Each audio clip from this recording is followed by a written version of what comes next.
Mouse in Partnership.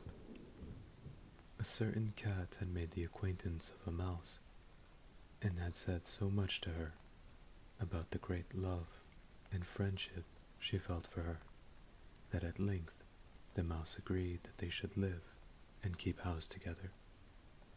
But we must make a provision for winter, or else we shall suffer from hunger, said the cat, and you, little mouse, cannot venture anywhere, or you will be caught in a trap some day. The good advice was followed, and a pot of fat was bought, but they did not know where to put it. At length, after much consideration, the cat said, I know no better place where it will be stored than in the church, for no one dares take anything from there. We will set it beneath the altar, and not touch it until we really need it. So the pot was placed in safety, but it was not long before the cat had a great yearning for it, and said to the mouse, I want to tell you something, little mouse. My cousin has brought a little son into the world, and has asked me to be godmother. He is white with brown spots, and I am to hold him over the font at the christening. Let me go out today, and you look after the house by yourself. Yes, yes, answered the mouse, by all means, go. And if you get anything very good to eat, think of me. I should like a drop of sweet red christening wine myself. All this, however, was untrue. The cat had no cousin, and had not been asked to be godmother. She went straight to the church, stole to the pot of fat, began to lick at it, and licked the top of the fat off. Then she took a walk upon the roofs of the town, looked out for opportunities, and then stretched herself in the sun and licked her lips whenever she thought of the pot of fat. And not until it was evening did she return home. Well, here you are again, said the mouse. No doubt you have had a merry day. All went off well, answered the cat. What name did they give the child? Top off, said the cat, quite coolly. Top off, cried the mouse. That is a very odd and uncommon name. Is it a usual one in your family? What does that matter, said the cat.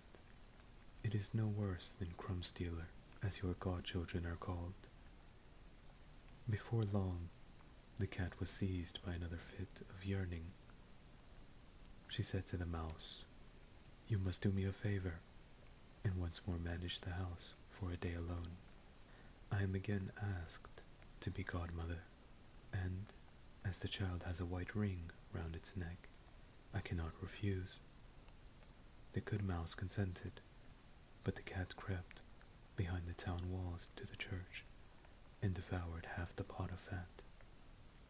Nothing ever seems so good as what one keeps to oneself, said she, and she was quite satisfied with her day's work. When she went home, the mouse inquired, And what was the child christened? Half done, answered the cat. Half done?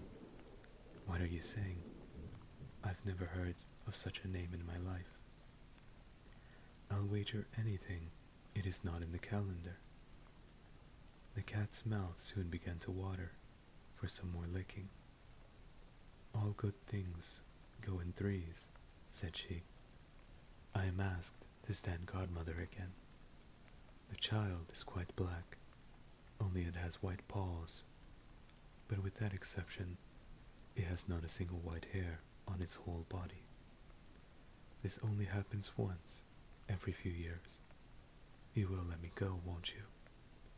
Top off, half done, answered the mouse. They are such odd names. They make me very thoughtful. You sit at home, said the cat, in your dark gray fur coat and long tail, and are filled with fancies. That's because you do not go out in the daytime. During the cat's absence, the mouse cleaned the house and put it in order, but the greedy cat entirely emptied the pot of fat. When everything is eaten up, one has some peace, she said to herself. And well filled and fat, she did not return home till night. The mouse at once asked what name had been given to the third child. It will not please you more than the others, said the cat. He is called All Gone. All Gone, cried the mouse. That is the most suspicious name of all. I have never seen it in print. All gone? What can that mean? And she shook her head, curled herself up, and lay down to sleep.